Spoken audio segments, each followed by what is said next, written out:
Hello, কেমন আছেন সবাই? আশা করি সবাই খুব ভালো আছেন, সুস্থ আছেন, সুন্দর আছেন, হাসিখুশি আছেন। আমি সৌম্য মুখার্জি অশরীরী চ্যানেলে আপনাদের সঙ্গে। আজ বুধবার। তো আমি একটা কথা বলি, আজকে বুধবার আমি ঘটনা আপনাদের শোনাবো। শোনানোর পর আমি আগেই যেমন বলেছিলাম আগের ভিডিওতে যে আমি কিছুদিনের জন্য ব্যস্ত থাকবো। মানে আগামীকাল থেকে আপ টু সোমবার অবধি। ঠিক আছে?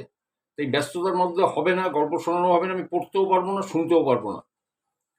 তো যদি মঙ্গলবার আমি সময় সুযোগ করে আমি যদি মানে ঘটনা শুনতে পারি নিজে বা বুঝতে পারি, তাহলে আমি বুধবার বলবো। আর যদি বুধবার না হয়, তাহলে সেই শুক্রবার। কারণ আমি এর মধ্যে টাইম পাবো না। আমি ওই জন্য আমি আগের থেকেই বলে দিলাম, আমি আগের ভিডিওতেও আমি কিন্তু বলেছি। ওই জন্য একটু তাড়াতাড়ি আসছিলাম।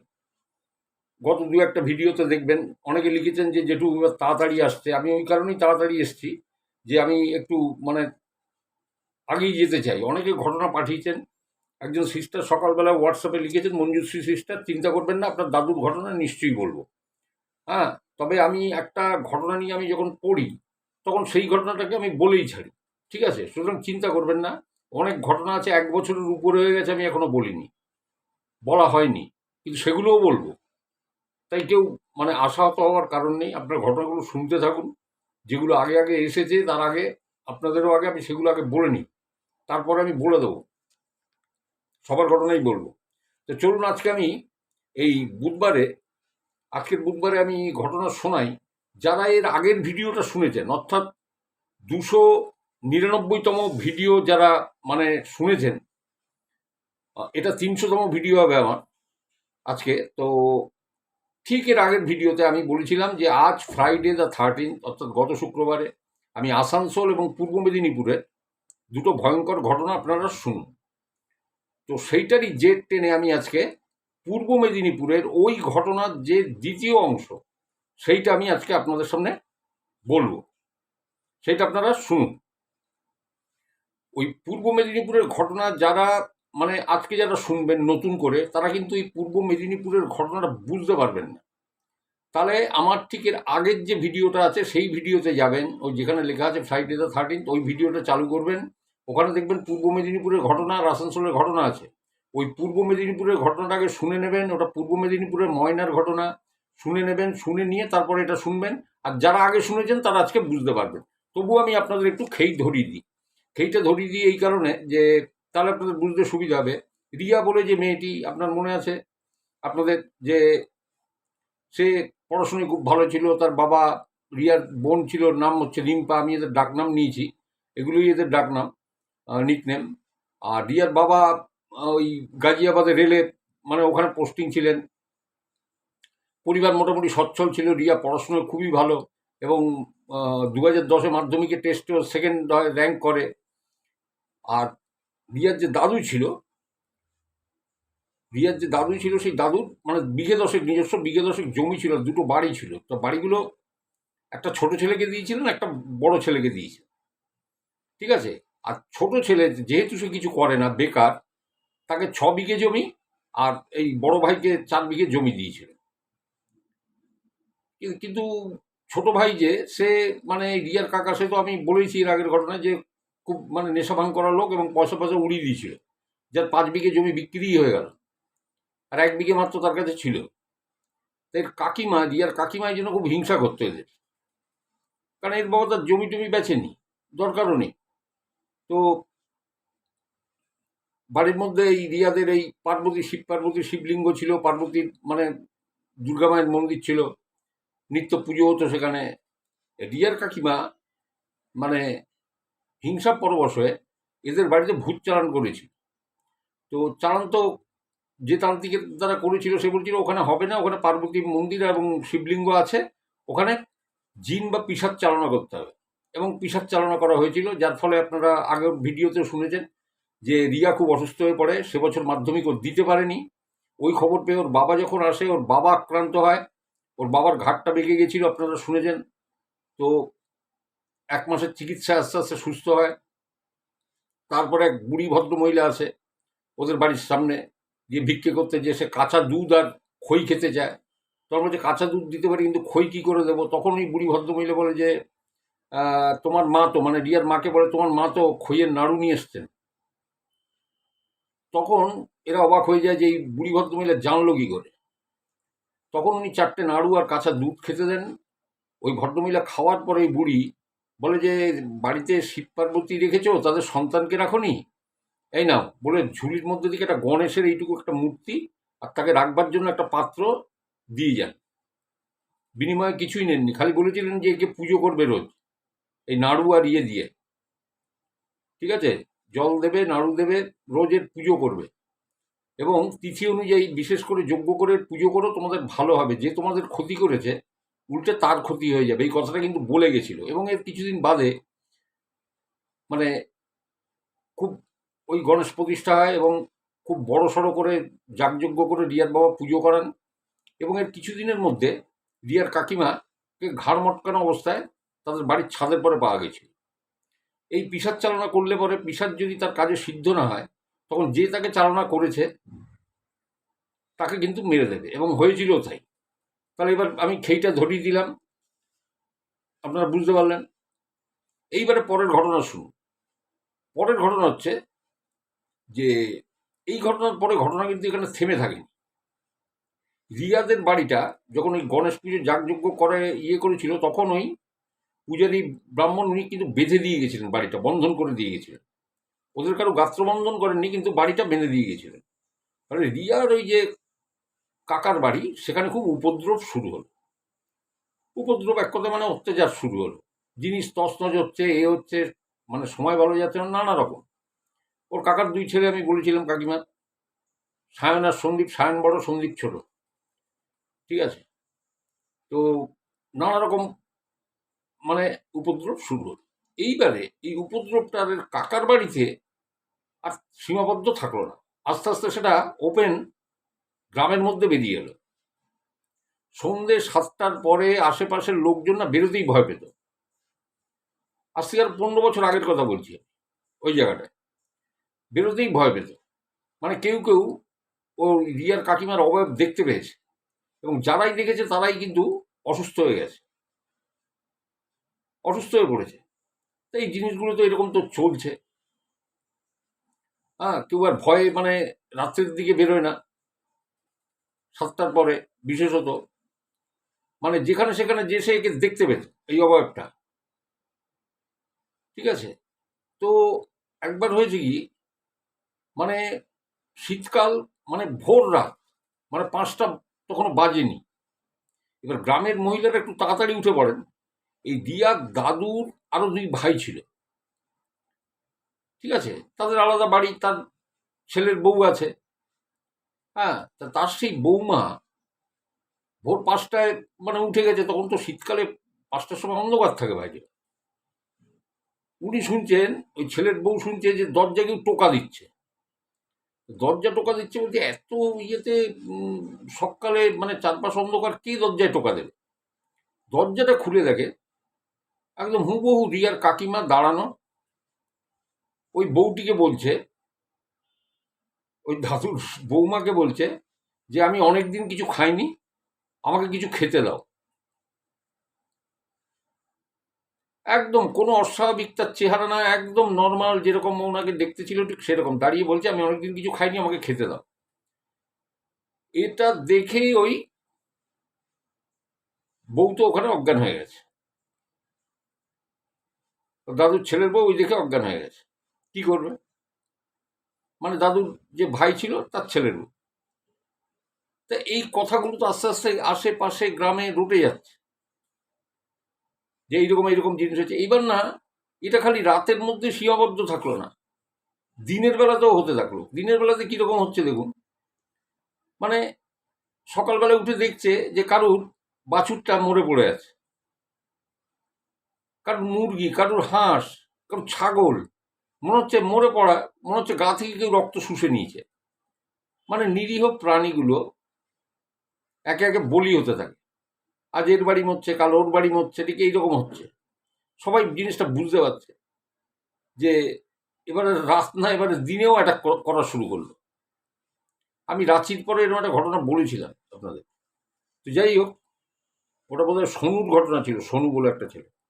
তো যাই হোক, এইবারে এইরকম ঘটনা তো ঘটে চলেছে। মানে গরু বা বাছুর এরকম পড়ে আছে, মনে হচ্ছে শুকিয়ে গেছে সে, মানে মানে গা থেকে মনে হয় কেউ রক্ত টেনে নিয়েছে, ঠিক এইরকমটাই। তা দিনের বেলা তো ওই ভয়ভীতি চলতে থাকে। এইবারে হয়েছে কি, একদিন মানে গরমকাল, প্রচণ্ড মানে রোদ। এবার দুজন ওই গ্রামেরই চাষিভূষো মানুষ, তারা অন্যের ক্ষেতে কাজ করে ফিরছে তারা। তা প্রচণ্ড গরমে তারা মানে শর্টকাট করার জন্য রিয়াদের বাড়ির পিছনে, আমি বলছি রিয়াদের বাড়ির পিছনে একটা পুকুর ছিল, আমি আগের ঘটনায় বলেছি। ওই পুকুরের পাশে ছিল একটা বাঁশঝাড়। ওই বাঁশঝাড়টার পিছনে একটা পরিত্যক্ত ডোবা ছিল। আর ডোবাটার পিছন দিক দিয়ে ওই সারি সারি তাল গাছ আর শিরীষ গাছ এইগুলো ছিল। তা ওই চাষি দুটো করেছে কি জানেন, গ্রামেরই ওই চাষি দুটো করেছে কি, ওরা দুপুরে কাজ বাজ সেরে বাড়িতে বোধহয় খেতে আসছে। তা অত দূর ঘুরবে কেন, ওরা শর্টকাটে ওই তালবাগান ওই শিরীষ গাছের ওই পাশ থেকে ওই পরিত্যক্ত ডোবাটার পাশ দিয়ে শর্টকাটে আসতে গেছে।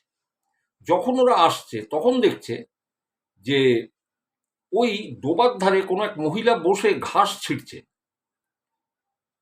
তো ওরা ভেবেছে গ্রামের কোনো মহিলা তো ঘাস ছিঁড়তেই পারে, ওরা অত আর করেনি, এটা ওরা দেখেছে। ওরা মহিলাটাকে ক্রস করে চলে যায়। ক্রস করে যখন গেছে তখন পিছন দিক দিয়ে কেউ কোনো মহিলা ডাকছে, ডেকে বলছে, দাদা দাদা আমার এই খুব কষ্ট হচ্ছে, মাথাটা বেঁকে গেছে, একটু সোজা করে দিন না। দাদা দাদা আমার খুব কষ্ট হচ্ছে, আমার মাথাটা বেঁকে গেছে, একটু সোজা করে দিন না। এইবারে এরা পিছন ঘুরে তাকিয়েছে, ওই চাষি দুটো পিছন ঘুরে তাকিয়ে দেখছে রিয়ার কাকিমাকে দেখতে পাচ্ছে, বডির পিছনটা ওদের দিকে আর মাথাটা ওদের দিকে করা। মানে আমি এরকম বসে আছি, আমার মাথাটা ওই দিকে ঘোরানো, তাহলে বুঝুন সে দাঁড়িয়ে আছে। ওদের মধ্যে একজন রিয়ার কাকিমার ওই ডেড বডি দেখতে গেছিল, সে চিনত। ওরা ওই দেখে না, ওই দৃশ্য দেখে আ আ করে দৌড়তে শুরু করেছে, মানে ঊর্ধ্বশ্বাসে দৌড়। এবার গ্রামের লোকেরা জিজ্ঞাসা করেছে কি হয়েছে কি হয়েছে, বলছে এই ব্যাপার, অত জোরে চিৎকার করেছে। তো এইবার না সবাই খুব চিন্তিত হয়ে পড়ল যে কি করা যায় এটা নিয়ে। মানে রিয়ার বাবার সঙ্গেও সবাই আলোচনা করলো, করলো। তখন একজন তান্ত্রিকের খোঁজ খবর করা হলো, এবং পাওয়া গেল। তো সেই তান্ত্রিক ভদ্রলোক বললেন যে আমি তো আজকে যাব না, আমি একদিন সময় করে চলে যাব, কাউকে আসতে হবে না, আমি বুঝে গেছি, আমি ঠিক দেখে নিয়ে আমি চলে যাব। তা সেই তান্ত্রিক একদিন এসছেন, সঙ্গে কেউ নেই, একা। ঠিক খুঁজে খুঁজে ওর ছোট কাকিমার বাড়ির ওই উঠোনে দাঁড়িয়ে আছে। আশেপাশের লোক দেখেছে যে হ্যাঁ এই তো ওই তান্ত্রিক, যার কাছে যাওয়া হয়েছিল তিনি এসছেন। তা বলে যে আপনি এসছেন, আপনি চিনে আসতে পেরেছেন? বলে হ্যাঁ চিনবো না কেন, এই তো আমরা গন্ধ পেয়ে যাই, এই বাড়িটা তো। তান্ত্রিক বলছে এই বাড়িটা তো? তা বলছে হ্যাঁ। এবারে সবাই ছিল, রিয়ার বাবাও ছিলেন। তো বলছে যে দেখুন, এ তো আজকে আমি কিছু করতে পারবো না, এর বিরাট ব্যাপার, মানে এটা নয়, সাধারণ কোনো জিনিস নয়, নরপিশাচ হয়ে গেছে। যে মারা গেছে ও নরপিশাচ হয়ে গেছে, কেন পিশাচে ওকে মেরেছে, ও নরপিশাচ হয়ে গেছে। একে মানে তাড়াতে গেলে অনেক মানে কাঠখড় আমাকে পোড়াতে হবে। তা আমি আজকে আসবো না, আজ থেকে 9 দিন বাদে অমাবস্যায় আসতে হবে, আমাকে এই যজ্ঞটা করতে হবে, এই বাড়ির উঠোনে বসি আমাকে যজ্ঞটা করতে হবে। তবে গ্রামের লোকেদের ওই তান্ত্রিক বলল যে আপনাদের কাছে একটা অনুরোধ, আপনারা কিন্তু এই 9 দিন কেউ বাড়িতে মাছ মাংস এইগুলো আনবেন না বা খাবেন না, আনবেনই না বাড়িতে, একটু কষ্ট করুন 9টা দিন, আমি যজ্ঞটা করে দিয়ে চলে যাব, তারপরে মাছ মাংস যে যা পারেন খাবেন, কোনো অসুবিধে নেই, এইটা করুন। আর রিয়ার বাবাকে একটা লিস্ট ধরেছিলেন, সব খরচা রিয়ার বাবা করেছিলেন, সব, মানে কাঠ থেকে, তারপরে বেলপাতা থেকে, মানে যা যা লাগে দশকর্মার জিনিস, 10 কিলো ঘি, 10 কেজি ঘি আনা হয়েছিল আহুতি দেওয়ার জন্য। তো যাই হোক, এবার সেই অমাবস্যার দিন সেই তান্ত্রিক এলেন এবং সঙ্গে তার পাঁচজন দক্ষ লোক, যারা এই তন্ত্রক্রিয়ার দক্ষ লোক 5 জন আছে তার সাথে। তারা ওই যজ্ঞ কুণ্ড বানালেন, বানিয়ে ওইখানে বসে এবারে কাজ হবে। এবার কাজ শুরু হবে, যজ্ঞের কাঠ জ্বলছে না, যজ্ঞ করতে বলেছেন, কাঠ জ্বলছে না। অনেক কষ্টে জ্বালানো হলো। রাজু বলছে যে আমি ওখানে ছিলাম, আমি ওখানে থাকতে পেরেছিলাম এই জন্য, যেহেতু ওদের বাড়ির সঙ্গে আমাদের বাড়ির একটা খুব মানে আত্মিক পরিচয়, সবটা আমি জানতাম। তাই বলছে যে যজ্ঞের ধারে কিন্তু গ্রামের লোকদের আসতে দেয়নি, তাদের দূরে সরিয়ে দেওয়া হয়েছিল, বলে আপনারা সামনেই আসবেন না, একদম দূরে থেকে দেখুন, দূরে দেখুন। বললো কাছে ছিলাম আমি, মানে রাজু ছিল, রিয়ার বাবা ছিল, রিয়ার ওই কাকা ছিল, মানে যে কাকিমা মারা গেছে তার হাজবেন্ড, ঠিক আছে, এই তিনজন ছিল, কাকার ছেলেরাও ছিল না। বলে আমরা ছিলাম তিনজন। তা বলে ওই তান্ত্রিক প্রথমে আমাদের গাত্রবন্ধন করে দিলেন, রিয়াদের বাড়ির সবার, রিয়ার কাকার গাত্রবন্ধন করলেন, রিয়ার কাকার ছেলেদের গাত্রবন্ধন করলেন, করে বাড়িটাকে বেঁধে দিলেন। রিয়াদের রিয়াদের বাড়িটা তো বাঁধাই ছিল, রিয়ার কাকার বাড়িটাকে বেঁধে দিলেন। বেঁধে দিয়ে যজ্ঞ করতে বসেছে, এবার যজ্ঞের কাঠ জ্বলছে না। বলছে আমি সামনে বসে আছি, বলছে যে কাকু কি বলবো, আগুনটা জ্বলে উঠলো, কোথার থেকে একটা ধোঁয়ার কুণ্ডলি মতো এসে আগুনটা নিভিয়ে দিচ্ছে। তো যাই হোক, তান্ত্রিকরা তো মানে অনেক কিছু, মানে অনেক ব্যাপারে সিদ্ধহস্ত, সেই আগুন জ্বলেছে। বললো কাকু 6 ঘন্টা, 6 ঘন্টা লাগলো ওই যজ্ঞ করতে। যজ্ঞ যখন শেষ হলো তখন বিকেল 4টে বাজে, এবং শেষ আহুতিটা যখন দেয়া হলো তখন আপনি চিন্তা করতে পারবেন না, আগুনের শিখাটা মানে সেই দোতলা বাড়ির সিলিং ছুঁয়ে যাবে এইরকম এত উঁচু আগুনের শিখাটা উঠে গেল, মানে এত উঁচু শিখা। বলে আমি সামনে বসে দেখেছি, কারণ আমি, রিয়ার বাবা আর ইয়ে ছিলেন, রিয়ার কাকু, এই তিনজনই ছিলাম। বলে যজ্ঞ সমাপ্ত হলো, ওই তান্ত্রিক বললেন যে আর কোনো ভয় নেই, বিদায় হয়ে গেছে, কোনো চিন্তা করবে না, যে কেউ যখন তখন বাড়ির থেকে বেরোন, কিচ্ছু দেখতে পাবেন না। আর আমি আমার কাজ করে দিয়েছি। এবং বাস্তবিকই দেখা গেল যে এরপর থেকে কিন্তু আর কোনো মানে এইসব নিয়ে আর কোনো কথাও শোনা যায়নি, কেউ কিছু দেখেও নি, কারোর কোনো অসুবিধাও হয়নি, কারোর গরু ছাগলও মরেনি, মানে রাত বিরেতে লোকে উঠেছে, বাইরে বেরিয়েছে, কোনো অসুবিধা হয়নি। মানে উনি ঠিকমতো ওটা করে দিয়ে গেছিলেন। আর রিয়ার কাকিমা মারা যাওয়ার পরে পারলৌকিক ক্রিয়া মানে অপঘাতে তো হয়েছিল, সব রকম মানে দোষ টোষ কাটানো হয়েছিল, কিন্তু কাজ হয়েছিল না, যার জন্য এই ঘটনাগুলো ঘটেছিল। তো এরপর থেকে আর কিছু হয়নি, মোটামুটি সব কিছু ঠিক আছে। তা ও বলছে আমাদের এখানে তো এখন তো 15 বছর আগের কথা, এখন এখানে তো মানে টাউনের মতো হয়ে গেছে আমাদের এই জায়গাটা, ঢালাই রাস্তা, স্ট্রিট লাইট, একদম মানে ঝাঁ চকচকে সব হয়ে গেছে। মাঠঘাট আছে, ধানের ক্ষেতও আছে, কিন্তু ঝাঁ চকচকে হয়ে গেছে। তো রিয়ার ব্যাপারটা যতদূর জানা যায়, রিয়া তো এই রাজুর থেকে, ও বছর রাজু যে বছর মাধ্যমিক দিয়েছিল সে বছর তো দিতে পারেনি, 1 বছর পিছিয়ে গেছিল। তাই রিয়া পরে বিএসসি করে, বিএসসি করে বিএড করে, এখন বর্তমানে ফুড ডিপার্টমেন্টে চাকরি করে, খাদ্য দপ্তরে চাকরি করে সরকারি। ওর বিয়ে হয়, রিয়ার বিয়ে হয় 2017-তে, ওর যখন 24 বছর বয়স। 2020-তে রিয়ার বোন রিম্পার বিয়ে হয়ে গেছে। রিয়ার 4 বছরের একটা ছেলে আছে, তাও বললাম। আর ওই কাকুর যে 2 ছেলে, ওই যে কাকিমা যে প্রেত চালান করেছিল, ওই কাকিমার যে 2 ছেলে, সায়ন আর সন্দীপ, ওরা একজন 2023-এ বিয়ে করেছে, আর এক ভাই 2024-এ বিয়ে করেছে। সবাই ঠিকঠাক মতো আছে, কোনো অসুবিধে কিছু নেই। তো এই পর্যন্ত ঘটনাটা আমি জানি, আমি যতটা জানি আপনাদের আমি বলে দিলাম। আপনাদের কেমন লাগলো কমেন্টে জানাবেন। আর যারা আজকের ঘটনা শুনে কিছু বুঝতে পারবেন না, তারা আগের ভিডিওটা দেখে নিন, পূর্ব মেদিনীপুরের ভিডিওটা দেখে নেবেন, বুঝতে পারবেন। ঠিক আছে, এটা হলো হচ্ছে, ঠিক আছে। তো চলুন আমি আহ, মানে আমি খুব তাড়াহুড়ো করে বলছি, একটু কালকের থেকে একটু ব্যস্ত থাকবো, টেনশন আছে। যাই হোক, চলুন আমি বলি এইবারে। আমি আসানসোলের ঘটনায় আসি। আসানসোলের ঘটনায় ওই ছেলেটার কথা আমি বলেছি, এখানে আরও আসানসোলের আরও ঘটনা আছে, আরও একটা দুটো তিনটে, হ্যাঁ আজকে দুটো বলবো, আরও বোধহয় গোটা দিনে হবে, আমি জানি না সেগুলো আসানসোলের কিনা। একটা তো আসানসোলের আমি কনফার্ম, এবার ওই ইয়ে কি পাঠিয়েছে আমি জানি না, আর দুটো পিডিএফ ফাইলে কি আছে আমি দেখিনি, শুনিনি এখন, ওটা পরে শুনবো, আগে এইটা শুনে নিন। তো ওই যে ছেলেটার কথা আমি বলেছিলাম, ওই যে রোহিত বলে ছেলেটি, ও যে ওই যে হাই স্কুলে পড়তো আসানসোলে, ওই কি বলে এসবি গড়াই রোডে, ওইখানে স্কুলটা আছে বাংলা মিডিয়াম। ওই স্কুলে অনেকেরই ছাত্র, সেই সব ছাত্রদের নিয়ে ঘটে যাওয়া ঘটনাগুলো আমি বলছি। তো ও তো সেই পার্কে গেছিল, আমি বললাম এই এসবি গড়াই রোড ধরে ওই গেলে পরে মাঝখান দিয়ে একটা লেন আছে, ওখান থেকে ঢুকে আর একটা লেনে যাওয়া যায়, সেখান থেকে ডান দিক বাদিক করে আর একটা যাওয়া যায়। তো এরকম করে যে ওরা একটা পার্কে গেছিল, যেখানে একদিকে পুজো হয় আর একদিকে বড় খেলার মাঠ আছে, সেখানে ওই ঘোস্ট হান্টিংয়ের ওই অ্যাপটা চালিয়ে কি হয়েছিল আমি বলেছিলাম। ঠিক আছে, এইবারে শুনুন। এইবারে হচ্ছে ওই আসানসোলের ঠিক ওই এলাকাতেই একটা বাড়ি আছে, বাড়িটা হন্টেড, বুঝতে পেরেছেন? এবং যে স্কুলটার ছাত্রদের কথা বলছি, ওই স্কুলে আমার বন্ধু, এখানকার বন্ধু, কালকেই রাস্তায় দেখা হয়েছে, বলছে আমি তো ওই স্কুলে পড়েছি, ও একসময় থাকতো, ওর দাদু আসানসোলের ছিল, তো ওইখানে থেকেও পড়াশোনা করতো ওই স্কুলটায়, ও পড়েছে। কালকেই কথা হচ্ছিল।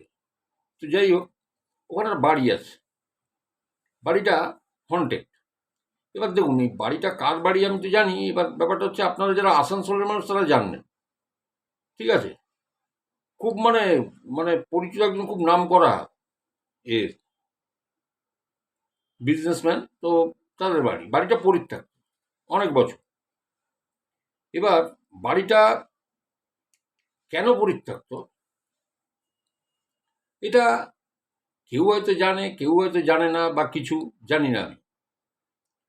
ওই বাড়িটা মানে আমি একটু ইয়েটা দিয়ে দিচ্ছি, মানে এই এসবি গড়াই রোড, হ্যাঁ এসবি গড়াই রোড, আপনি যাচ্ছেন, এই ডান দিকে টার্ন নিয়ে নিলেন, ডান দিকে টার্ন নিয়ে সোজা যাচ্ছেন, সোজা গিয়ে আবার ডান দিকে আপনি টার্ন নিলেন, যে কলেজ, যেটা যা কি বিসি কলেজের রাস্তায় যাচ্ছে।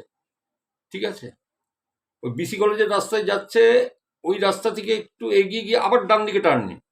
টার্ন নিলে আপনার বাঁ দিকে একটা পাঁচিল দিয়ে একটা মানে একটা ক্লাব আছে, ওখানে দুর্গা পুজো হয়। হুম, ওখানে দুর্গা পুজো হয় বড়, আসানসোলের লোক জানেন ক্লাবটার নাম। তো যাই হোক, ওইখানে আমি তো কোনো প্রতিষ্ঠানের নাম নিই না, ওই ক্লাবের যে মাঠটা আছে না, মানে মাঠের ধারে একদম এন দিয়ে যে পাঁচিলটা আছে, ওই পাঁচিলটার উপরে উঠলেই বাড়ির কুয়োটা দেখা যায়, ওই কুয়ো ঘটিত সম্বলিত একটা কোনো ব্যাপার আছে। আবার ওই যে পার্কের ওই মানে মাঠটার পাশ দিয়ে আপনি আসছেন, রাস্তা দিয়ে এসে যদি বাঁ দিকে লেফট টার্ন নেন, ওই বাড়িটা পড়বে আপনার, কয়েকটা বাড়ি পরেই বাড়িটা পড়বে। বাড়িটা পরিত্যক্ত, বাড়িটা নিয়ে ওই কুয়ো সম্বলিত কোনো ঘটনা আছে, মানে তিনজন একই দিনে একই সময়। ঠিক আছে, মানে কি হয়েছিল বুঝতে পারলেন আপনারা, আমি আর মুখে বললাম না, কারণ জানেন তো ইউটিউব এগুলো সবসময় ইয়ে করা যায় না, আর একটা প্রমিনেন্ট লোক, প্রমিনেন্ট জায়গা, প্রমিনেন্ট বাড়ি, তো বলা যায় না এগুলো। তাই কুয়োতে কোনো ঘটনা ঘটেছিল, তিনজন, এবং তারা ভাই বোন। এরপর থেকে ওটা হন্টেড হয়ে যায়, বাড়িটা পরিত্যক্ত। বাড়িটা মানে মাঝে মাঝে পরিষ্কার হয়, জঞ্জাল টঞ্জাল হলে আবার মাস দেড়েক দুয়েক বাদে আবার শিকড় বাকড় আবার বেরিয়ে যায়, বেরিয়ে টেরিয়ে আবর্জনা হলে আবার পরিষ্কার টরিষ্কার করে রং চং করা হয়। ঠিক আছে, আমি ভিডিও দেখেছি, কোথায় আছে, কোথায় ইয়ে আছে, বাড়িটার কালার কি তাও জানি। তাই এবারে আমি বলি, এই যে বাংলা মিডিয়াম স্কুলের এই যে ছেলেটি, এর থেকে সিনিয়র ছেলে, তারা তিনজন ওই বাড়িটা নিয়ে যখন কথা উঠেছে, তখন এই ঘটনাটা ঘটেছিল, আমি আপনাদের বলি। রাজা, একটা ছেলের নাম রাজা, একটা ছেলের নাম শুভদীপ, একটা ছেলের নাম বাপ্পা।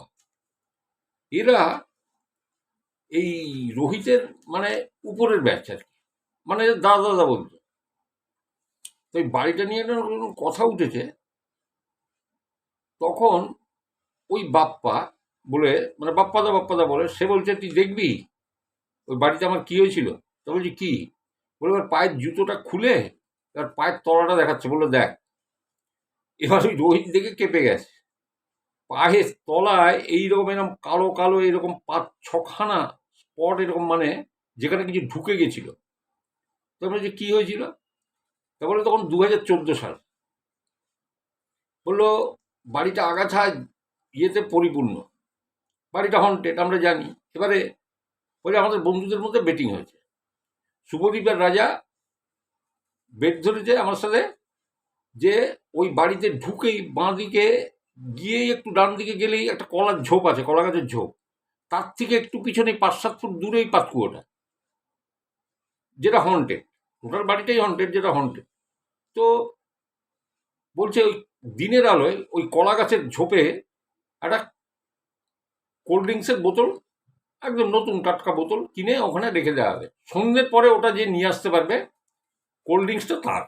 চিন্তা করুন, একটা কোল্ড ড্রিঙ্কসের ইয়ের জন্য কত বড় ঝুঁকি, চিন্তা করুন একটা কোল্ড ড্রিঙ্কসের জন্য কত বড় ঝুঁকি। এবারে শুভদীপ এই বাপ্পা বলে যা পারো, তবে ঠিক আছে যা। সন্ধে হয়েছে, তখন ওই বাটাম ফোন ছিল জানেন তো, ওই নোকিয়ার ওই যে ওই ডিভাইসগুলো, আর টর্চ লাইটটা সামনে থাকতো। এখন যেমন এই অ্যান্ড্রয়েড ফোনগুলো সব ফ্ল্যাশ লাইটের পিছনে এরকম করা আছে, এরকম তখন ওই ফোনের বাটামওয়ালা ফোনের সামনে থাকতো। এবার বাপ্পা তো সে আনা ছেলে, ও করেছি কি, ওই হনুমান চল্লিশার একটা গান ও ওখানে সেট করেছে ওই মোবাইলে, মানে সুইচটা দাবলেই গানটা শুরু হবে। হ্যাঁ, জয় হনুমান জ্ঞানগুণ সাগর, জয় কপিস তিউ লোক উজাগর। তো ওটাকে সেট করেছে, সেট করে টর্চ জেলে এগোচ্ছে, আর শুভদী আর রাজা বাইরে দাঁড়িয়ে আছে দূরে। ও বাড়ির গেট খুলে ঢুকেছে, এরা গেটের থেকে অনেকটা দূরে দাঁড়ানো, ও বাড়ির গেটটা খুলে ঢুকেছে, ঢুকলেই ডান হাতে গ্যারেজ আছে, তাও বলে দিল। তো ঢুকে এইবার এই কলা ঝোপের দিকে গেছে, তাও টর্চ মেরে দেখেছে, দেখছে হ্যাঁ কলা ঝোপের পাশে ঠান্ডার বোতলটা রাখা। ও ঠান্ডার বোতলটা নিচু হয়ে বাঁ হাত দিয়ে তুলতে গেছে, আর এক হাতে ডান হাতে মোবাইল ধরা। ব্যাস, ও নিচু হয়ে যে তুলতে গেছে না, আর উঁচু হতে পারছে না, উঠতে পারছে না। মনে হচ্ছে কি 2-3 জন ওর হাত এরম হাতের কবজি এরম টেনে ধরে রেখেছে, আর ও সে হাতটা ছাড়ানোর চেষ্টা করছে, পাচ্ছে না, ভয় পেয়ে গেছে। যাহা তো ভয় পেয়ে গেছে, ও তো দেখে তো কিরকম হলো, তো আমি ফেসে গেলাম, আমার হাত ধরে টানছে, কি কাউকে আমি দেখতে পাচ্ছি না। ও হাতটা, এক হাতে মোবাইল টর্চ ধরা, ও কাউকে দেখতে পাচ্ছে না, কোল্ড ড্রিঙ্কসের বোতলটা হাতে নিয়ে ও হাতটা তুলতে পারছে না, মনে হচ্ছে কেউ টেনে ধরে রেখেছে, অদৃশ্য শক্তি। এইবারে ও করেছে কি, ওই গানের ওই ওই যেটা চালালেই গান হবে ওই বটনটাকে টিপে দিয়েছে, আর যেই গানটা চালু হয়েছে জয় হনুমান সবে শুরু হয়েছে, ওর হাতটা মনে হচ্ছে কেউ ছেড়ে দিল। এবার কেউ যদি আপনাকে টেনে ধরে রাখে আর আপনি যদি সেটা ছাড়াবার চেষ্টা করেন, এবার যে টেনে ধরে রেখেছে সে যদি আপনার হাতটা ভট করে ছেড়ে দেয়, আপনি তো পিছন দিকে উল্টে যাবেন। ফলে বাপ্পাকে যেই হাতটা ছেড়ে গেল ওই ইয়ের সময়, বাপ্পা পিছন দিকে উল্টে পড়ে গেছে। সে কোল্ড ড্রিঙ্কসের বোতল বোতল কোথায় ছিটকে গেছে জানে না, ওই বাড়ির ভিতর থেকে পালাতে গেছে। পালাতে গিয়ে ওই ঢালাইয়ের কাঠ হয় দেখেছেন তো, পেরেক মারা থাকে, সেই চিৎ করা একটা কাঠ, তার উপরে এরকম 8-10টা পেরেক এরকম উঁচু হয়ে আছে, তারপরে যে ও পালাতে গিয়ে ওর পা পড়ে গেল, আর বিকট চিৎকার। ওই 6-7টা পেরেক যখন ওর পায়ের মধ্যে ঢুকে গেছে, ঢুকে রক্তারক্তি হচ্ছে, তখন বিকট চিৎকার। এইবারে ওই শুভদীপ আর রাজা ছুটে এসছে, কি হয়েছে কি হয়েছে, দেখছে পা দিয়ে অঝরে রক্ত পড়ছে। এবার ওকে সেই মোটামুটি চ্যাংদোলা করে কাঁধে তুলে নিয়েছে। এবার ওখান থেকে তো ওই তখন ওই ইয়ে অটো বা টোটো ওই রাস্তা দিয়ে যেত না, 2014 কথা বলছি, তখন রিক্সায় যাচ্ছে, সেই রিক্সায় তুলে ওকে ডিস্ট্রিক্ট হাসপাতালে নিয়ে যায়। ঠিক আছে, ওই ডিস্ট্রিক্ট হাসপাতালে নিয়ে যাওয়ার পরেও চিকিৎসা করেও ভালো, সে তারপর থেকে বাড়িতেও বলেনি। বাড়িতে তো কি করে হলো বলেছে কি জানেন, বলছে মাঠে খেলছিলাম, খেলতে খেলতে ওই কাটা পেরেক ছিল, একটা তক্তার ইয়ের পরে দেখিনি, মানে খেলতে গিয়ে ফুটবল করে পায়ে লেগেছে, পায়ের পরে পড়েছে, আমার গেঁথে গেছে, ওর পায়ের চপ্পল ভেদ করে ঢুকে গেছিল। অথচ ও যখন বলছে বাড়ির ভিতরে আমি ঢুকেছি, বলছে এমনি শুকনো পাতা টাতা পড়ে আছে, কোথাও আমি কাঠ দেখিনি, কাঠের মধ্যে পেরেক। বললো আমি টর্চ ভালোভাবে জ্বালতে জ্বালতে গেছি, কিন্তু বেরোনোর গেট থেকে বেরোনোর সময় আমার কি করে হলো, ওই কাঠ আসলো কি করে, যার পরে আমার পা পড়ে। এবং বললো যে বিভৎস, কাকু রোহিত আমার যে বিভৎস, আপনি দেখলে আপনি চমকে যাবেন যে কীরকম অবস্থা হয়েছিল। ওরা কিন্তু জানতো এটা পোড়ো বাড়ি, পরিত্যক্ত বাড়ি এবং হন্টেড, ওরা কিন্তু এই ইতিহাস না জেনেই ওখানে গেছিল, মানে বেড ধরে। কীরকম অবস্থা দেখুন। তো যাই হোক, এই ঘটনাটা হয়েছিল, আমি আপনাদের বললাম। যেটা বাড়িটা আছে এটা প্রমিনেন্ট এদের নামে, ওখানকার কোনো গলি টলিও আছে, ঠিক আছে? যারা আসানসোলের লোক বুঝতে পারবেন, আমি তো এখানে কারোর নাম নেবো না, মুশকিল আছে। এইবারে দ্বিতীয় ঘটনায় চলে যাই, আসানসোলে। এইবারে আমি তো রাস্তার ডিরেকশন আমি যেভাবে দিলাম আপনারা বুঝলেন, আসানসোলে যদি ওই এলাকার কেউ থাকেন বা আসানসোলে কেউ থাকেন। এইবারে আসানসোলের ওই গড়াই রোড ধরে একটা রাস্তা একদম টানা সোজা, কোনো দিক ডান দিক বাদিক দেখবেন না, একদম সিধে চলে গেছে, কোনো একটা মিশন আছে, ঠিক আছে? দেখবেন এই মিশনটার উপরে একটা এরকম একটা বোর্ড, এরকম গোল করে রাউন্ড শেপে লোহার এরকম ইয়ে দিয়ে দেয়া আছে, মানে হেলথ সেন্টার বলে এরকম এদের দেয়া আছে। ওটা কোনো মানে খ্রিস্টান মিশনারি, মানে সেবা প্রতিষ্ঠান আর কি বলতে পারেন। যাই হোক, অনেক দাতব্য টাতব্য হয় ওখান থেকে, সামাজিক কাজকর্ম। তো যাই হোক, ওই মিশনের গেটটার মধ্যে ঢোকা যায়, ঠিক আছে? এইবারে ওই স্কুলেরই দুজন, যে আমি যে স্কুলের কথা বলছি ওই স্কুলেরই ছাত্র দুজন, একজনের নাম সৈকত, একজনের নাম হচ্ছে বিশাল। এই বিশালের সম্পর্কে একটু বলি। বিশাল না একটু মানে ব্লান্ট গোজের ছিল, মানে কি বলবো আপনারা, মানে ওই ও আমাকে একটা উদাহরণ দিয়েছে, বলে একটা বই বেরিয়েছিল কাকু, কই মিল গায়া বইতে বলছে ঋত্বিক রোশন যে রোলটা করেছিল, মানে বয়স আন্দাজে বুদ্ধিটা খাটো, আলে খাটো, এইরকম আর কি। তো বিশাল ওই টাইপের ছিল, মানে বয়সটা ধরুন 13-14 কি 15, কিন্তু বুদ্ধিটা সেই 8-9 বছরের বাচ্চার মতো। বিবেক বুদ্ধি বা কথাবার্তার ধরন বলুন এইরকম টাইপের, একটু এ ছিল, হ্যাঁ,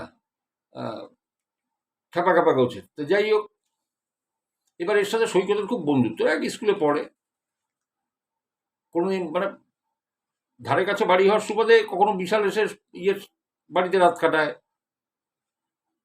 হ্যাঁ, কাকিমা খেতে দাও বলে খেয়ে দিয়ে ওখানে রাত কাটালো। জানি যায় বাড়িতে যে আমি ইয়ে বাড়িতে আছি, সৈকতের বাড়িতে যাই, আবার সৈকত বিশালদের বাড়িতে যাই, এর মানে মানে প্রচণ্ড বন্ধুত্ব। এরা বিকেলবেলাতে আড্ডা ফাড্ডা দিতে বেরোতো। তো ওইরকম একদিন এরা ওই বিশাল এসছে সৈকতদের বাড়িতে, তো ওখান থেকে বেরিয়েছে, তখন প্রায় 8টা বাজে, 8টা বাজে। এবার 8টা বেজে গেছে, ওরা এই রাস্তায় বেরিয়েছে, যে ওই মিশনের গেটটা খুলে ঢুকেছে। ওর মধ্যে না, আপনি গেটটা খুলে ঢুকলে একটা দোলনায় আপনি ধাক্কা খাবেন, একটা দোলনা করা আছে। দেখুন ওখানে আসানসোলের লোক যারা আছেন, আমি ঠিক বললাম কিনা, আর দোলনা আছে। দোলনার মুখটা আমি বলছি, এই গেটটা দিয়ে ঢুকলেন, সামনে দোলনার মুখটা না এই দিকে করা আছে, মানে সাউথের দিকে করা আছে, যেদিকটায় জঙ্গল আছে। আর হেলথ সেন্টারটাই সামনে, কিছুটা এগিয়ে গেলে, ওই দোলনাটা ছাড়িয়ে কিছুটা এগোলেই হেলথ সেন্টার। তো এইবারে ওইখানে দাঁড়িয়ে ওরা অনেকক্ষণ গল্প টল্প করেছে, ভিতরে ঢুকে দুজনেই একটু দোলনায় বসেছে, তবে দাঁড়িয়ে দাঁড়িয়ে গল্প করেছে। তো এবার 9টা বেজে গেছে, তো তখন সৈকত বিশালকে বলছে চল বাড়ি চল, 9টা বেজেছে, বাড়ি চল। এবার আমি বললাম যে বিশাল একটু ব্লান্ট করেছে, মানে ওই রকম। ও বলছে না আমি একটু দোলনা চড়বো। তাহলে চল। এবার কতক্ষণ চলবে বলুন? সৈকত দাঁড়িয়ে আছে 5 মিনিট, 10 মিনিট, 20 মিনিট, আধ ঘন্টা। এবার সৈকত তো জানে যে কেমন টাইপের ছেলে, হ্যাঁ, কোনো মানে বললাম না একটু ব্লান্ট করেছে, মানে কখন উঠতে হবে, কখন একটু কাণ্ডজ্ঞান কম আর কি, যেটা ওই কই মিল গায়ে ওই ঋত্বিক রোশনের মতো। তো যাই হোক, এইবারে ও দুলেই যাচ্ছে। এবার সৈকত ওকে ভয় দেখানোর জন্য করেছে কি, যে ওই তুই বসে থাক, আমি যাচ্ছি। 9:30 বাজতে চললো, বাড়ির লোক চিন্তা করবে। এইবারে ও করেছে কি, ওকে ফেলে যাচ্ছে না, আমরা যেমন বাচ্চাদের ভয় দেখাই, থাকো তুমি এখানে আমরা চললাম। এবার সেই বাচ্চাটা কাঁদতে শুরু করে, বা ভয় পেয়েই দাঁড়া দাঁড়া দাঁড়া আমি যাবো, এরম করে। তো ও ওকে বিশালকে এরম করতে গেছে। ও 1 পায়ে 2 পায়ে একদম গেট পর্যন্ত চলে গেছে, মিশনের গেট পর্যন্ত গিয়ে ওকে বলছে এই আমি কিন্তু চলে যাচ্ছি। ও বিশাল তখনও কিন্তু ওই জঙ্গলের দিকে মুখ করে দোলনাটা এরকম দোল খাচ্ছে। যখন ওই আমি চলে যাচ্ছি ওকে বিশালকে বলতে যাবে, তখন দেখছে যে ওই জঙ্গলটা যেখানে আছে ওর ভিতর দিক দিয়ে প্রায় 10 জোড়া চোখ, মানুষের চোখের মতো, এবং সেগুলো ব্লিঙ্ক করছে এরকম এরকম। এবারে সৈকতকে ডাকবে কি, সৈকতের নিজের অবস্থাই খারাপ হয়ে গেছে। ওই গেট খুলে ওখান থেকে বাড়ির দিকে ছুট লাগিয়েছে বিশালকে কিছু না বলে। বিশাল ওখানে দোল খেয়েই যাচ্ছে। বাড়িতে এসেও সৈকত কিচ্ছু বলেনি, খেয়ে দিয়ে চুপচাপ শুয়ে পড়েছে। পরদিন না একদম খুব ভোরে উঠেছে, ওর মা খুব ভোরে ওঠে, ওর মাকে উঠেও সব কথা বলে দিয়েছে। যে অন্যায়টা যে ও করেছে, ও বুঝতে পেরেছে যে বিশালকে একা আছে। তখন ওর মা বলেছে, কি বিশালকে তুই একা ছেড়ে দিয়ে চলে এসছিস? মানে দু চার কষিয়ে দিয়েছে ওকে, গালে কষিয়ে দিয়ে তারপরে বিশালদের বাড়িতে ফোন করেছে ওর মা যে শিগগিরই আপনার চলুন তো ইয়েতে, ওই মিশনের ওইখানে গেটের মধ্যে, কালকে এরম এরম ব্যাপার হয়েছে। গিয়ে সেখানে দেখা যায় ওই সকালবেলায় বিশাল ওই দোলনার নিচে শুয়ে আছে, সেন্স নেই, আর গা একদম জ্বরে পুড়ে যাচ্ছে। ওখান থেকে ওকে হাসপাতালে নিয়ে যাওয়া হয়, হাসপাতালে ভর্তি করা হয়। হাসপাতাল দিয়ে বেশ কিছুদিন হাসপাতালে বিশাল ভর্তি ছিল, সুস্থ হতে সময় নিয়েছিল। এবং বিশাল যখন সুস্থ হয়ে আসে তখন বিশাল একটা পরিপূর্ণ মানুষ। একটা মানুষের যে বয়সে যেরকম হুঁশ জ্ঞান বিবেক বুদ্ধি থাকার কথা, বিশাল একেবারে সেই রকম।